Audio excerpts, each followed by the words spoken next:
Maybe there's a lot more I need to know about this complicated place called Israel.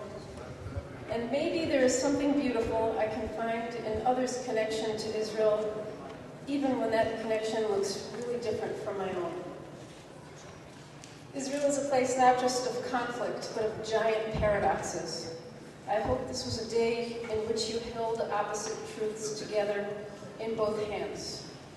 If you're frustrated by some of Israel's imperfections, I hope you leave here determined to find new ways to engage, without forgetting your love for Israel and its people, without failing to impart that love to the next generation. And finally, if you're wrestling with your relationship to Israel, I hope you find in the midst of that struggle and embrace a reason to create a new and richer space in your life for Israel.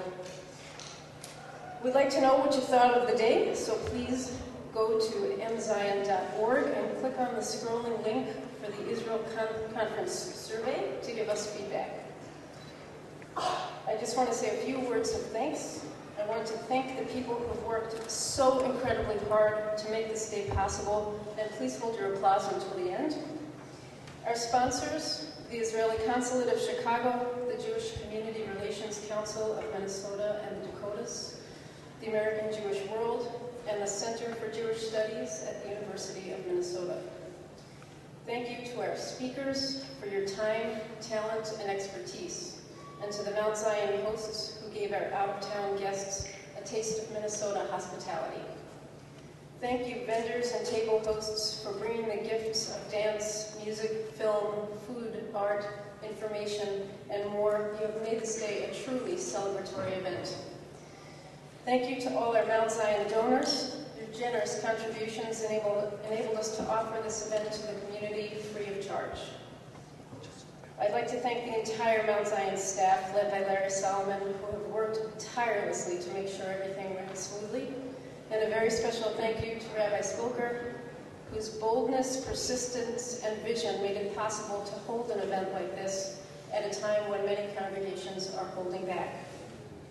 And thank you to our volunteers, more than 110 of you, the largest in Mount Zion's history for a one-day event, who came together from every corner of the Israel conversation to work together. What an amazing model of cooperation you have shown us.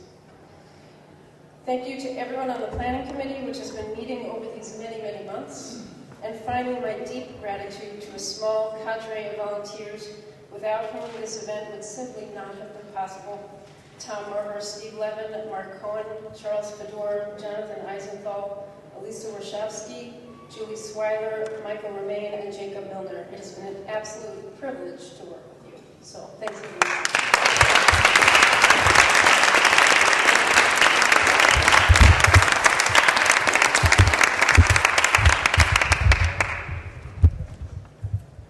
Thank you, Pam. Steve Huddings from the JCRC, and Pam, it has been a tremendously gratifying experience to work with you and the entire shul and the rabbis.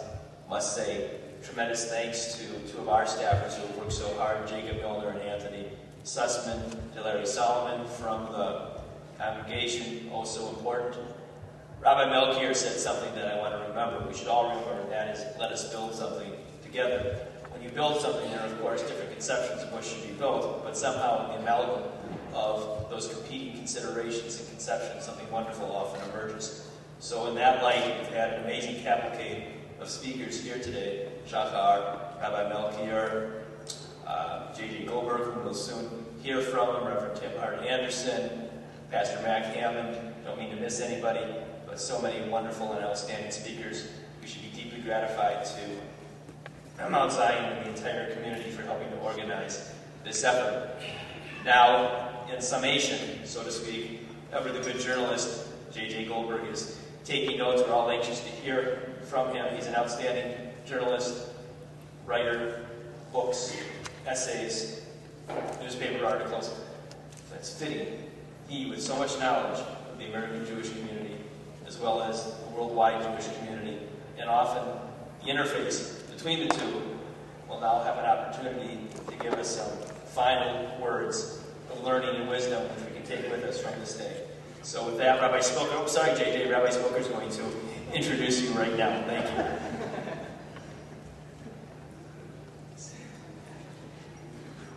Sorry for the false start, because I was going to just say just one word about, from my perspective on this day, which is that if we can learn together, we can live together. True learning involves listening, and that's what today is about. A day like this is to give many in our Twin Cities community time together to learn that at times that we can go beyond rhetoric, and even at times beyond our positions, because there's a common ahavat Zion v'Yisrael that can bind us. Sometimes rhetoric and positions are just our yearnings to find what we seek, which is a peaceful and a just Israel. In this week's Parsha, we already heard about the breaking of the tablets. It is also because of the golden calf. It is that moment of the golden calf that, why does it happen? It is because Moses is boshesh, late. He's late in coming down. And in the Midrash, it says that it's Ba'ashesh. He was expected to come at 6 o'clock, and he didn't come at 6. And so the people got a little nervous and antsy. And that search for leadership, waiting for leadership to step out, to make a bold stand, to say this is the time, it is the time. We need to come out and be together for Israel. And some say it is related to busha, embarrassment, and making sure that we are not embarrassed by that lateness. It is a joy to welcome once again J.J. Goldberg, one of the most respected voices in contemporary Jewish journalism. Because our time is short, those of you who heard my fuller introduction Friday night and Saturday, you know more fully about his involvement, and Steve also alluded to that. It is a joy to welcome J.J. Goldberg to speak to us.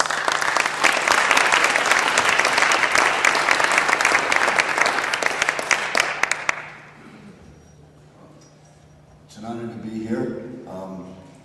Since we need to listen to each other, I'm going to offer you a challenge. I thought coming to Minnesota gave me an opportunity to do my Bob Dylan imitation, so no, I lost my voice. And you remember when the Lord said to Moses, "Come forth," and Moses came fifth, and the Lord lost $2.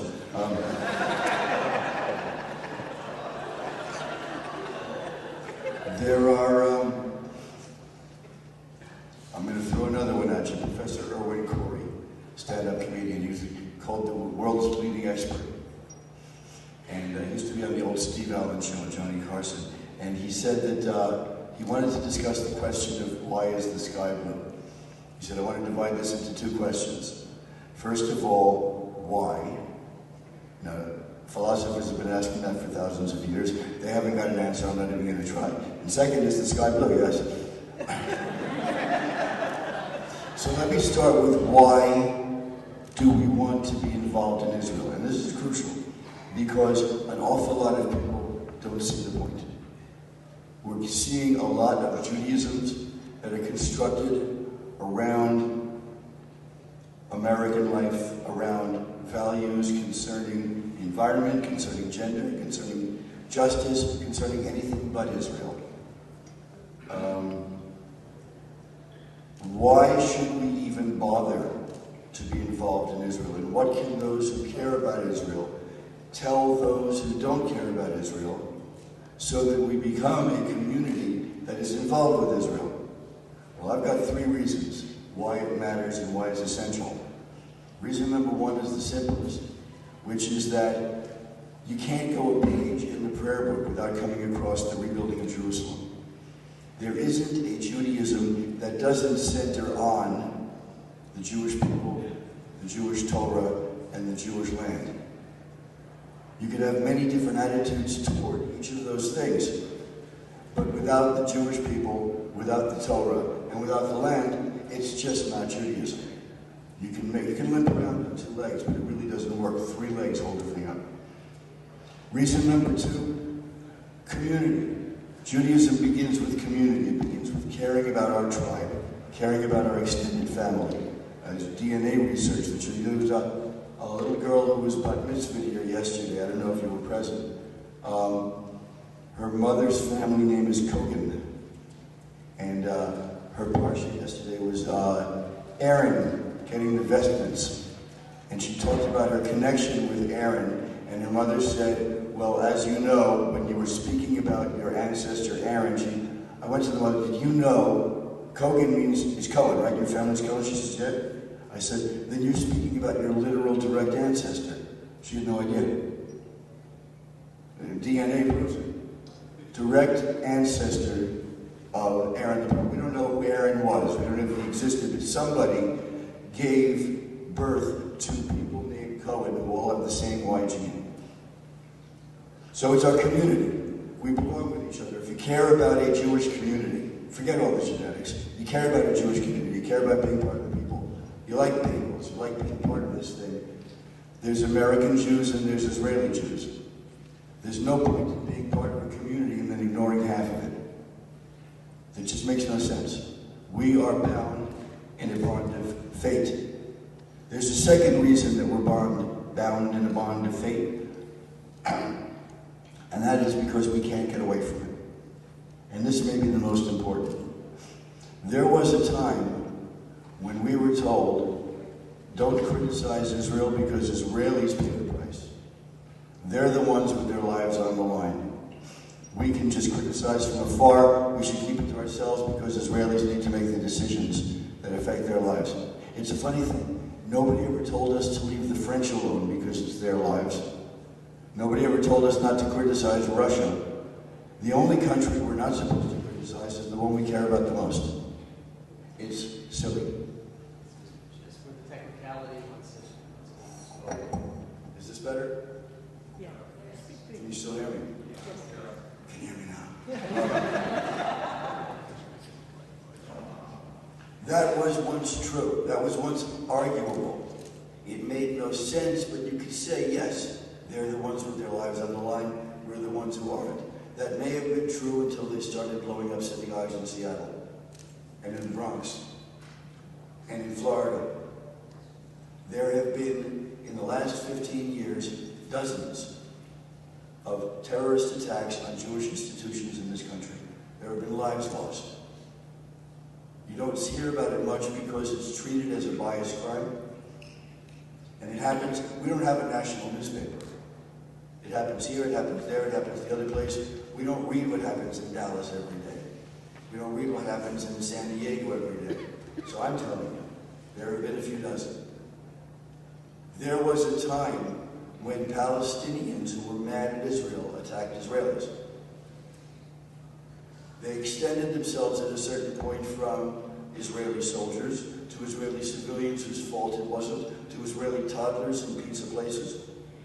Then they they blew up a Jewish center in Buenos Aires, killed 94 people, the most violent, the most deadly attack on Jews since World War II. Palestinians attacking Jews. When we have been saying for 2 generations, we are one. It took the Palestinians a long time to take us seriously. Now they do.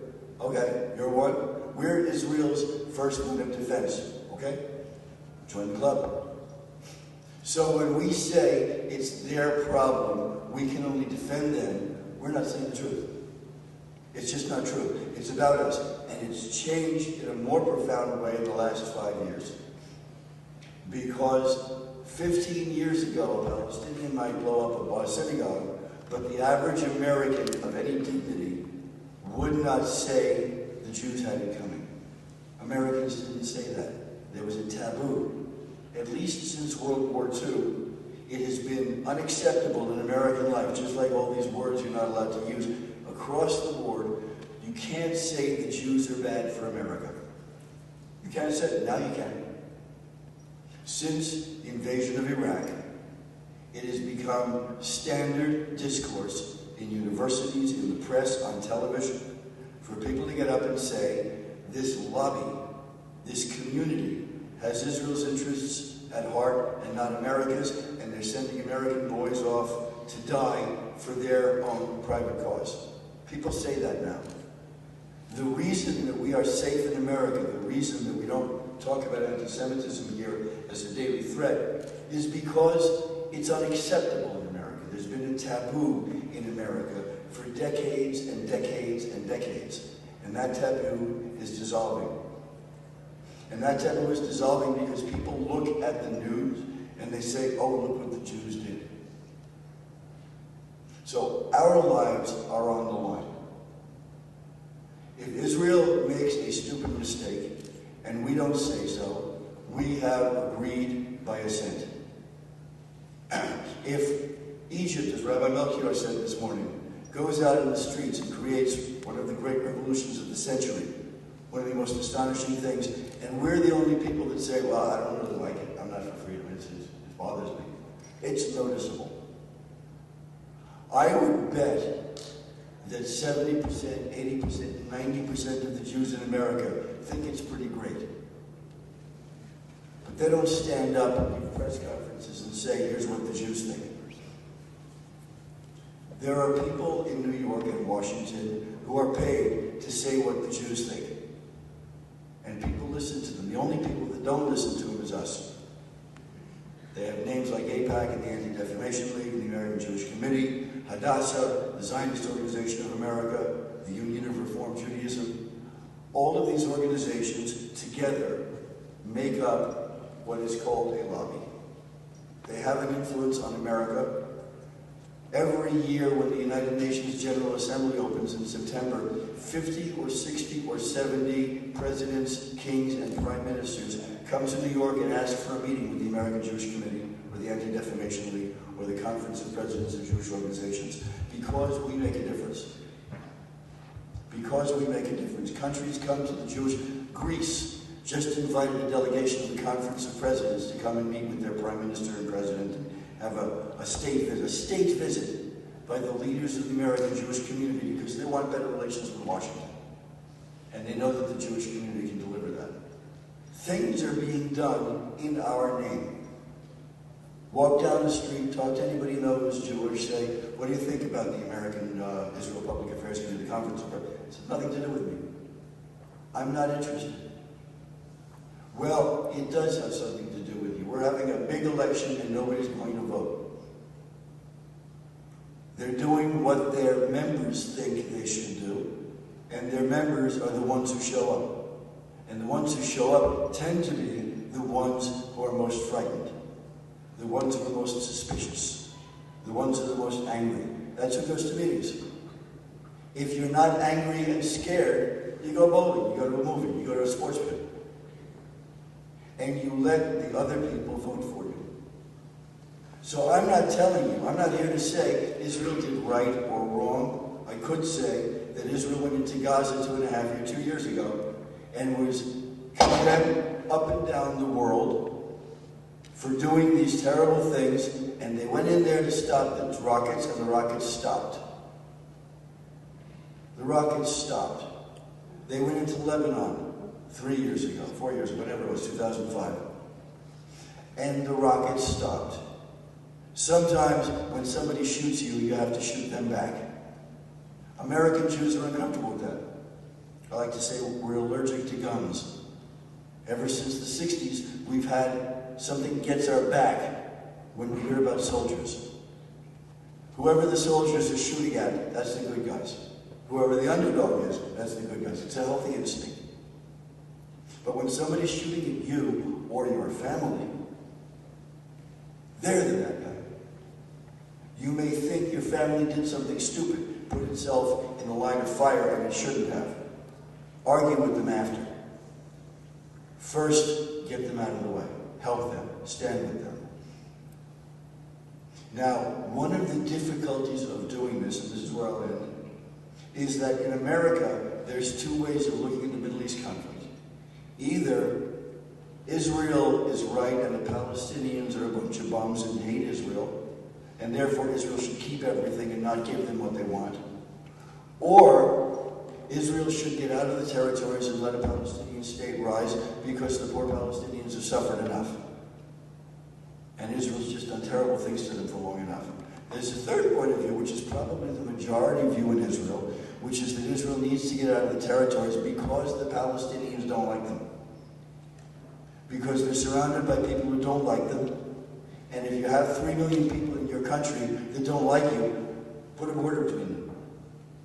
Put a wall between you. It used to be you could walk from Ramallah to Tel Aviv in 4 hours with a bomb strapped around your waist and blow yourself up. Now you can't because there's a border. There's a wall. You can't get through. The left doesn't like the wall because it's in the wrong place. It prevents people from getting to their funerals and so on. The right doesn't like the wall because it's a border.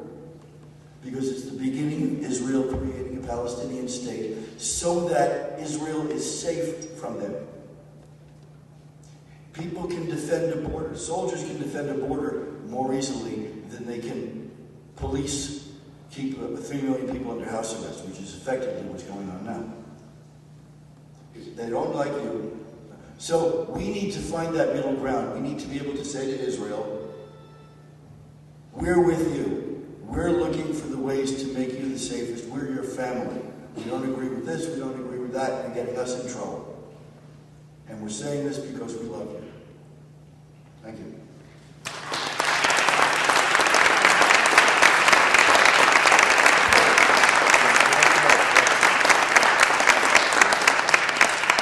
Mr. Goldberg has shared the question, what is our American Jewish role in Israel? Why should we care? And now we're going to hear from several Israelis about that specific question. We'll give them a chance to tell us what they think we should do in the American Jewish community. An interesting experience. So we will have first Rabbi Michael Melchior, and among the many ways to introduce him, in 1999 he was elected to the Knesset as the Meimad Party's representative and appointed to Ehud Barak's cabinet as Minister for Israeli Society and the World Jewish Community, the very first person whose role in the Israeli government was to relate to the rest of the Jewish world. We will also hear from Mr. Shahar Arieli, who is the Deputy Consul General representing the State of Israel in the Consulate General's office to the Midwest. We will also hear from Ofer Ashkenazi, whom we have not yet introduced. He is a visiting assistant professor in the Department of History right here at the University of Minnesota through the Schusterman Visiting Israeli Professor Program.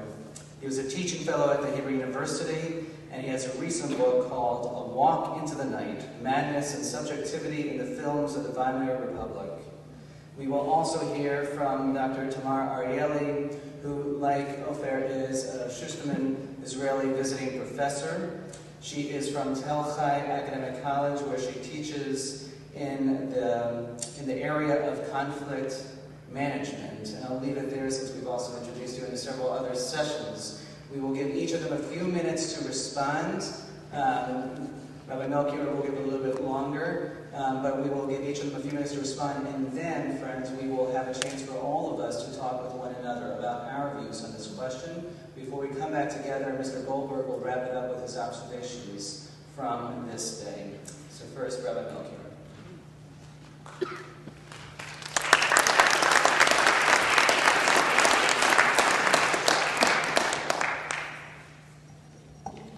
Thank you very much. I'm very grateful that you didn't read my whole bio. I'm very grateful that the people still here. Some of you I saw this morning. I just tell you, I got up before you. I had to get up at 4 o'clock to get here because they only finished off in Chicago about 2 o'clock. So it's been quite a day. I will try shortly to speak about something which deserves much more attention, but to relate to what you say, JJ, I'm supposed to react. So I won't react to all the stuff I agreed upon, which was about 90% of what you said. There's one thing which I react on. I would not like to see young American Jews identify with Israel because synagogues are blown up in San Diego or in Miami. I think that that is not the reason why you should identify, or why. I would like to see something very different, which for me was a little lacking. It was there in the first and second argument you had, and this is what I started off with this morning. Listen, we need you, okay? And you need us. We are messed up. We're not messed up when it comes to the issues of our security, and we talked about this morning, success of Zionism, border security. We know a little bit about that. In spite of the anti-Semitism, Jewish people is in a different place today. But when it comes to our substance, we were together, we were one community, what you said, we were like that 100 years ago. But don't forget, when the Jews left the extended Poland, which I talked about in the morning, about 50,000 came to Israel, to Palestine, and more than 2 million came to North America. That was the division. They had the choice. Then they were family also in the sense, not in the spiritual sense, but they were brothers and sisters. Few went there, the many went there. In the meantime, we were brothers and sisters, and then we were cousins, and then we were second cousins, and now there's a new generation where most people are not family tied in the narrow sense. And the real question is, what connects us together? Soloveitchik speaks about two things. He speaks about Brit Goral and Brit Yehud. The Brit Goral is the question of a common fate for Jews in the world. I believe that the generation of the pogroms and the generation of the Holocaust, generation of the creation of the States of Israel, the Six-Day War, and Soviet Jewry, and Arab Jewry, and Ethiopian Jewry, that we were talking about Brit Goral. Today, there is no feeling of Brit Goral, that we have a common fate, in spite of the synagogues going on. And we're not going to artificially be able to create it because it does not speak to the identity of young Jews, not here and not there. The question is, can we build together a Brit Yehud? Can we build a common purpose, a common concept? And the exciting thing, which I feel, and this is what I came here to share with you, I want us together to create a world movement. We can't do it in Israel. We've talked a little bit about how we messed up. I think sometimes when Bibi Netanyahu asks Abu Mazen to define us to define our Judaism, it's because we don't know how to do it. So it's easier if Abu Mazen has to do it. And we don't know how to do it. And I think we should know, and we need to know. Because also for young people in Israel, if they know that there is the same debate going on in America, and the Jewish world is not only America, I would just, as a former European, like to state this, we have some feeling that. But in the Jewish world, the whole of the Jewish world, that young people sit here and there, and that they're excited about the Jewish texts, which are so relevant, about the heritage, about the memories, about ideas, about frustrations. But it's something which is living, exciting, kicking, relevant for every person's life. Where if you deal with health policies, and if you deal with environment, and if you deal with relation to the other, and if you watch what's going on in Cairo today, that we as Jews have a message to ourselves and to all of humanity. We are at a point of history where at a certain level the whole world is becoming Jewish. That has nothing to do with converting, okay? Becoming Jewish in the sense that the insecurity which Jews felt, being the ultimate other, is an insecurity which humankind is a part of today. Insecurity when it comes to environment threats and to weapons of mass destruction and to a lack of control, where before you knew where your life was, where you were born and where you died. And things happen today, and even the journalists, except for the present ones, even the journalists don't know to foresee anything of what is coming. University professors, God forbid, that even they. And this insecurity is something Jews know something about. And we have something in common where we can build a world on values. Yes, tikkun olam, yes. Tikkun tikkun olam, on beliefs, on values. And if we can create something exciting together in the scene between the society which has its own decision-making in a different way in Israel, because we have there our own self-determination, and we can participate in. We cannot totally decide our fate, but we can participate in the participation of our faith. If we can do this together with world Jewry, with another perspective, very different perspective, the perspective of being a majority and the perspective of being minority, in that scene, something exciting, relevant, romantic can be created. Let me just finalize my words to you today, sort of thanking you. It's wonderful, really wonderful what you've done here, Rabbi. You have a lot to be proud of, and all the assistants and all the people, and really it's wonderful. I want to say to you one thing.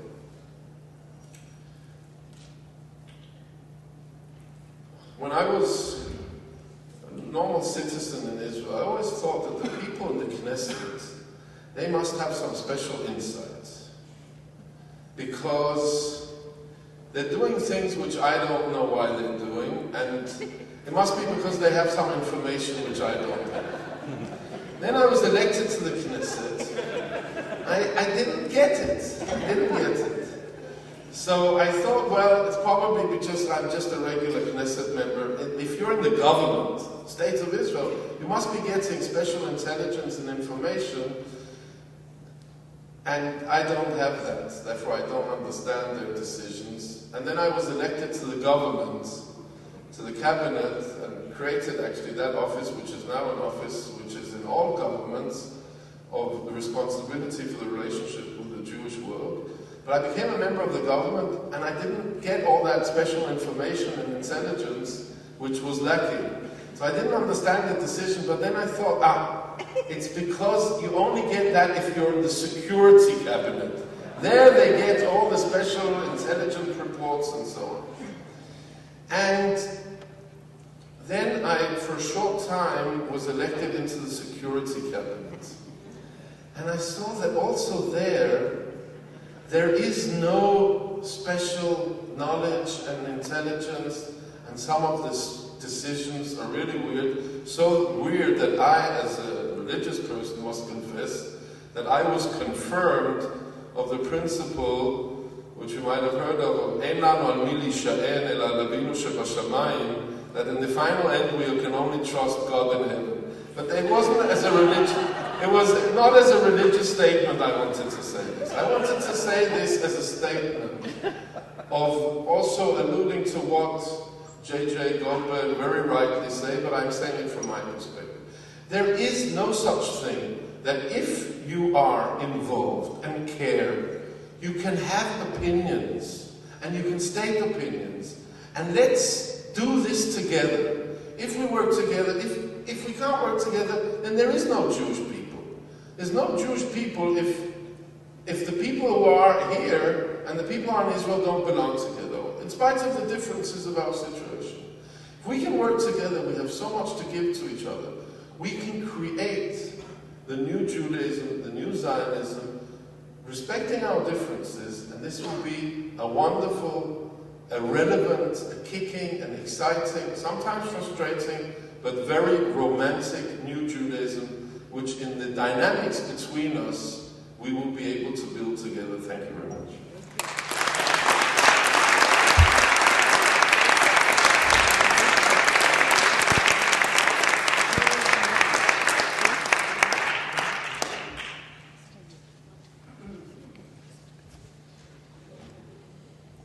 Thank you, Rabbi Spilker, for not introducing me this time, because I was already introduced 3 times today. And like I said before, each time I'm being introduced, I feel like being in a plane crash, because I hear my life going through before my eyes, and I understand this is what happens during a plane crash, and this is the second time I said that today. So, you know, I was asked to speak and give comments at what J.J. Goldberg said, and when it comes to making comments, I'm in a dilemma, personal dilemma. because making comments calls for you to improvise, and I don't like that. But on the other hand, I don't like hard work. And if you're not making comments, if you are making the speech, so you have to prepare it in advance. So that is hard work. So I'm still contemplating what is better. And I think I will go with the comments this time. Let me refer to JJ's remarks about criticizing Israel. And I want to explain to you why it is wrong for the Jewish community to criticize Israel. Now, do you really think I'm going to do that? Of course not. We want you to criticize us. We want you to criticize Israel. Of course, we want you also to support Israel. But criticize Israel by all means. Why? First of all, because being democracy is part of us. There can be no Israel which is not a democracy. And you cannot have democracy without criticism. Criticize us because the relationship between us is important to us. And again, Israel has no justification if it exists only for the Jewish people in Israel. It exists for you as well. It is yours, exactly the same as it is ours. And without your criticism and your support, we will never know what's on your mind. The third argument, I wasn't sure if to make it or not, but why not? Look, we are Jews also. We like to be criticized. And we're doing it ourselves as well. So basically there is nothing that is not written here that we can see in our newspapers and in other Israeli newspapers and whatever. We are the best critics of ourselves. So by all means, criticize Israel. But there is one thing that you should be aware of. Do not be used. Do not let yourself be used by the unholy coalition that criticizes Israel for political reasons. And there is a coalition like that. And I would like to comment on the remark that it's not clear today if there is right and wrong anymore in the Middle East. Ladies and gentlemen, there is right and wrong in the Middle East. And Israel is on the side of the right. They call us an apartheid state. We are not an apartheid state. You know what we are? We are an endangered species. An endangered species of democracy and freedom in a place which is an open game on these values. They say that Israel violates human rights. This coalition, for some reason, neglect to mention the fact, I'm giving you just one example, that in Saudi Arabia, half the population does not have the human right to drive their cars. If there is any doubt, I'm speaking about women in Saudi Arabia. They neglect to mention gay rights in the Middle East, women's rights in the Middle East, and the most elementary right of all, the right to vote and be voted to parliaments in free and fair election. Nobody in the Middle East, maybe now we have Iraq, that's a nice experiment, Egypt, who knows where this is going, but in general terms, nobody in the Middle East has this right except them in Israel. And the fact that this coalition does not mention all that when they speak about human rights violations and they deal only with Israel, proves that this comes from political motivation and it comes in order to weaken Israel as a step before destroying it. And make no mistake. So, criticize Israel by all means, but do not let yourself be used. Another comment about why should Jews in America support Israel? You know what? Don't support Israel. Don't support Israel because you're Jews. Support Israel because you are Americans. And the fact is that when it comes to the moment of truth, there is only one country in the Middle East that the US can depend on. No surprises there. We know what this country is. Giving you one example, the first war in the Gulf. Now don't be misguided by the second war in the Gulf, which is something completely different. But there is no argument that the first war in the Gulf was completely justified. It served American interest, right? I was told that America has some interest in the Middle East. And without combating Saddam Hussein, which was trying to become like the new Hitler of the Middle East and controlling the energy reservoirs of the Middle East, it was essential to prevent Saddam Hussein from taking over Kuwait because it would have been just a beginning. And it wasn't just the US, it was an international coalition. Well, guess what? The first war in the Gulf would not have been made possible if Israel hadn't taken down the Bushehr nuclear reactor a few years earlier to that. Because if Iraq would have had atomic weapons, then basically that was it. And the US did thank us afterwards. Want another example? Your biggest threat, international terrorism. The biggest threat on the US today. It was said several times that the value of the information that the US is getting from Israel on terrorists is equal to 4 CIAs. Because we are there. We are in the Middle East. We are close to these people. We're close to where they came from. And we know a lot about them. And we share this information with you. I could go on and on. But you know what? One more example. Egypt. There's been a lot of optimistic talk here about Egypt. I don't want to be the messenger of bad news. Besides, I can't because it's government policy not to speak about Egypt. But look how fragile everything is. In 1 minute, a revolution and all the support that was given to Egypt, a staunch ally of the United States, and nobody knows what the outcome will be. This can never happen in Israel. It happened, by the way, in Iran as well. It can happen everywhere in the Middle East because basically, and there are public polls about that, the populations of the Middle East hate the US. Sorry to bring the sad news to you. This is just the truth. Except in Israel.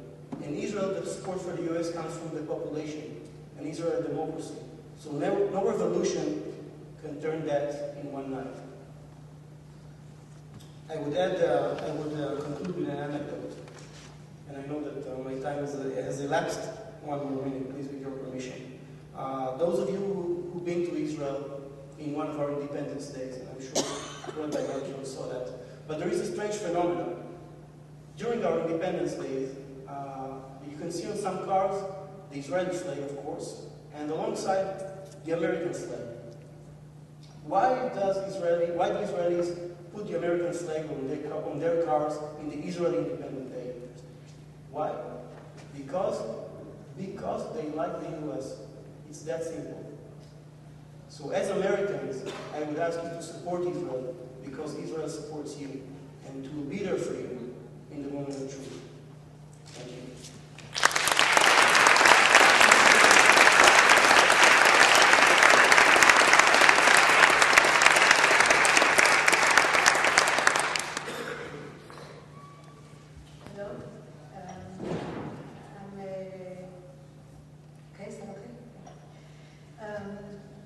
I think the speakers before questioned why to engage, why to be involved in Israel.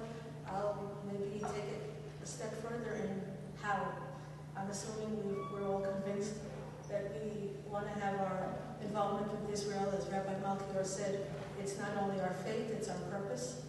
And maybe as a geographer, as someone who likes to look at the land, let's see how we do it. Let's see how we put this in words into actions. Looking at my experience in Israel, in research, and in the liberal Orthodox community, I can see many ways where a lot of the ideals which this community stands for, a lot of the excitement, a lot of the involvement that this community has could contribute in a very positive way to projects, to communities. Many of the sad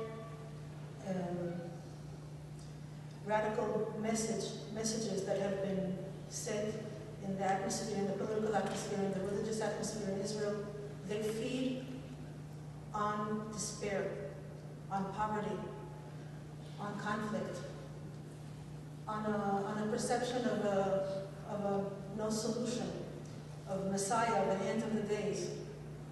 There are others who see things in a more optimistic way, who can see a life of coexistence with our Arab neighbors, with Arab citizens in Israel, who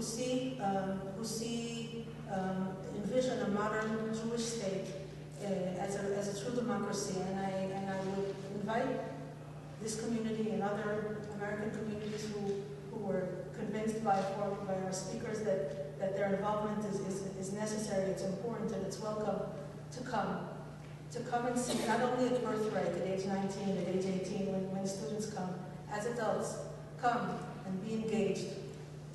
Don't just go to the level of the hotels. Go and contact communities. Today, in this day of internet, it's not a difficult thing. Go to a kibbutz, go to a moshav, go to a development town. The city of Sderot was enriched with the warmth that Israeli communities and worldwide communities showed during the time that it was under attack. And there are other communities which struggle with many challenges of their distance, of their infrastructure, of the level of development, of the conflict. And when there's a will, there's a way. If there's an interest, if there's a brotherhood, then we see where it hurts, and that's where we can become involved. And then as involved as sharing the load, then our message can be heard. How to address better education in the area of civil rights, how to develop programs which will develop a future generation of students who see the values that you treasure here so much in the same way.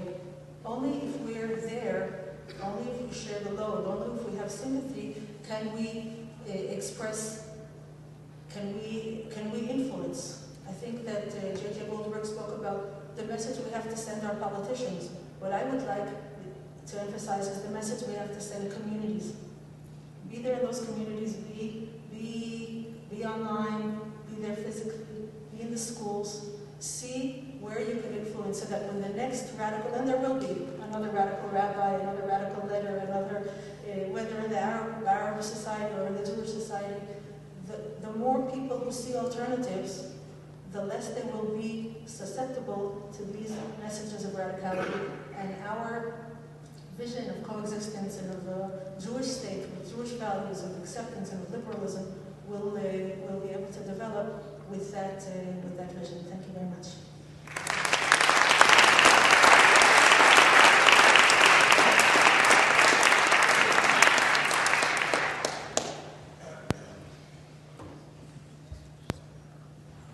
Good afternoon. I have to say with some embarrassment that I have never been in this place before. It's really a great place, and I live a few blocks away.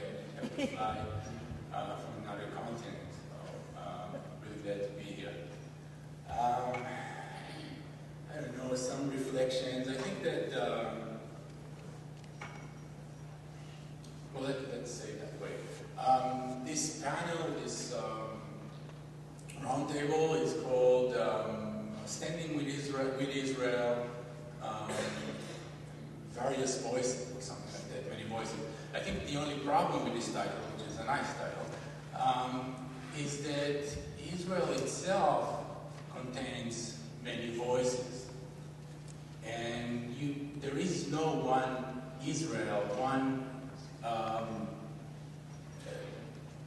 one even objective that all Israelis, or even most of the Israelis today, agree upon. And I think that it is therefore our responsibility, or your responsibility if you want to support Israel, to be careful about what kind of Israel you want to see, what kind of voices in Israel you want to encourage.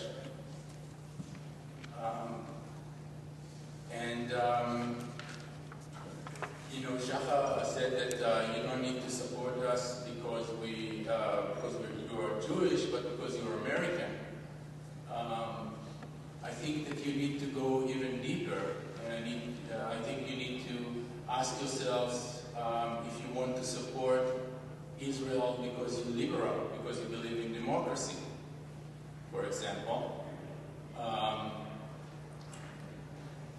Because it's not enough to stay neutral. Now I know how American Jewish community work, and I know it's a little. It is very important to have a consensus, to have want to support Israel regardless of the disagreement. But the crisis that Israel faces needs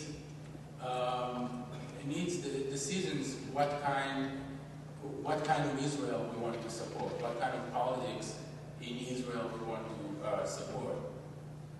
Now, I said liberal and democratic. You can decide that you don't want to support liberal and democratic. You want to support another kind of Israel. That's fine too. The problem is that if we don't choose, we perpetuate a situation that in the good scenario is that the crisis continues without definite decision. The worst case scenario is that you actually will end supporting causes that you don't want to support. Now, I don't misunderstand me. I think that it's very important that American Jewry will support Israel, but I think you need to be more vocal about what kind of Israel you want to see. Criticism is great. I don't think criticism is bad. I think this is your duty, not... And I'm saying it as an Israeli. I think this is your duty to say what kind of Israel you want to see. There was an article a few weeks ago asking what if Israel will stop being a democracy? Will we continue support? I think it was in the New York Times. Well, I don't think Israel is close to being not a democracy, but I think this is a threat that Israel is facing. And Israel is struggling with this challenge, and I think that you, as a community, as a Jewish community, need to be aware to it. You need to ask yourself, what do I do not to support Israel as an abstract idea, but make sure that Israel will still be mine, ideologically, politically, emotionally, and not only because of our joint fate or past or memory. This is my message. I hope I'm not. I didn't want to be harsh on you. I think basically I agree with everything that has been said before. So I'm trying to emphasize one facet that I think still need to be sharpened. Thank you.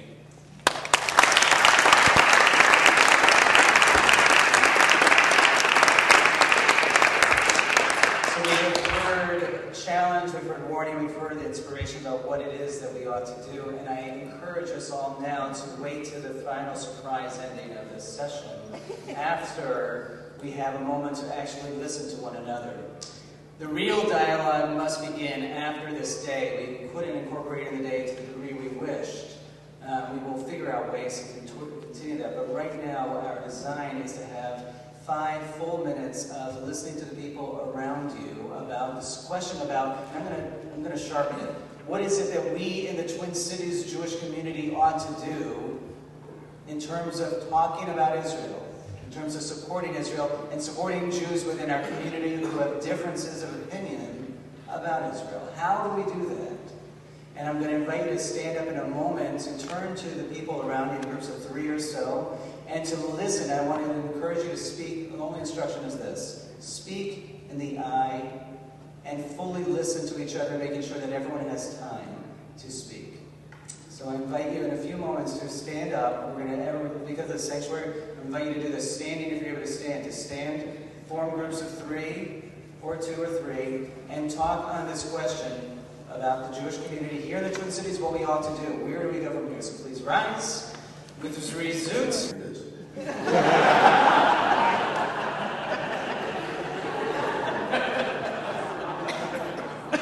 So we bring our different perspectives. And in a way, the question here has been, should we get up and criticize Israel for being too right-wing or anti-Palestinian, or shouldn't we? And there's a lot more questions than that. Should we criticize Israel for being too ready to give up territory, or shouldn't we? Should we criticize Israel for being too dismissive of spiritual issues, or shouldn't we? I mean, we're all familiar with the Palestinian issue. We're all familiar with the religious pluralism issue. I would say the biggest problem we have is that mostly as a community we don't share these issues, and we don't know how to make them go further than ourselves. You remember Orton years ago, where they're all yelling, we are here, but it takes that one little child adding the extra yop to the sound to break through the cloud. How do we get through? How do we make a difference? Well, there's 2 things. Tamar just pointed out, Pam. Communities can meet individuals or small groups, get on the internet, get on Skype, find Israelis, have the Rabbi or have the JCRC or the Consulate in Chicago set you up with a family and start a dialogue with them and talk to them once a week, have dinner with them virtually, and create a relationship with somebody you don't know. Or if you do have family there, start talking to them all the time. It's free now. Don't visit them once a year. Don't write to them on holidays. Talk to them once a week. Talk about the things. And remember, they have their feelings and anxieties, and you have yours. And yours are legitimate, but so are theirs. And they're going to feel that theirs are more legitimate, and there's no point in yelling about it. Listen and say, can I add a word here? Can I just give you what I'm thinking, what I'm afraid of? I hear what you're saying. I'm going to tell my friends about what you said. That would make a lot of difference, because we would own Israel and then invite the kids in and ask them to bring their friends. Have a bunch of teenagers sit around the computer while you're talking Skype to the family over there. Make arrangements. I'm not asking you to get involved in Israel. Just come sit with me on the phone for a couple of minutes. That's all. Just try it. And if they do it 3 or 4 times, they'll have a stake in Israel. Second item on the agenda, making a difference in the bigger world. And here, this is my bug, is politics. As I say, there are people in New York and Washington who are speaking in our names. And I think for many years, when the Jewish community was devoted to civil rights for many, many years, the American Jewish Congress and the NAACP were going from state to state and outlawing discrimination. And finally, the Congress in the 1960s. Those were people who were doing the will of the membership of the broad Jewish community. When we defended against Zionism racism, there were organizations that were fighting. In the end, they got the resolution rescinded in the UN, doing our bidding. I don't think they're doing our bidding anymore. I think they're speaking for a minority, because most of us have nothing left to say to them. I think we should start having community meetings. You should ask, every synagogue should have once or twice a year a meeting about Israel. Before the conventions, the biennials of the Union, before the convention of Hadassah, if you're a member of Hadassah, meet, say, I want to have a meeting about what's on the agenda at the convention. I want you, our delegate, our president, to go there and speak for us, a community. Synagogue by synagogue, chapter by chapter. So that your voice gets heard in New York and Washington, because it makes a difference. And if it's not heard in New York and Washington, that makes a difference. I will say one last thing.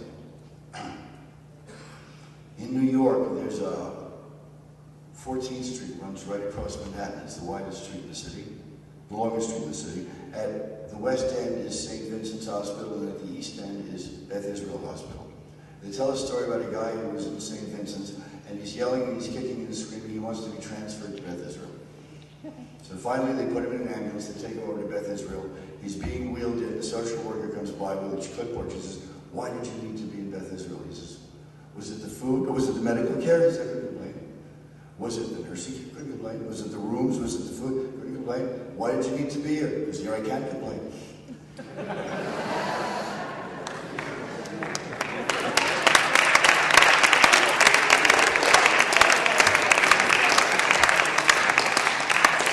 Final quotations, surprising quotations to bring this day to a close. The first from the 16th century, the second from 1904. 16th century, the Maharal of Prague said, 16th century, the multiplicity of views in themselves are all from God. May God be blessed. And even when they are contradictory, nonetheless, in each of them, there is a dimension of the truth.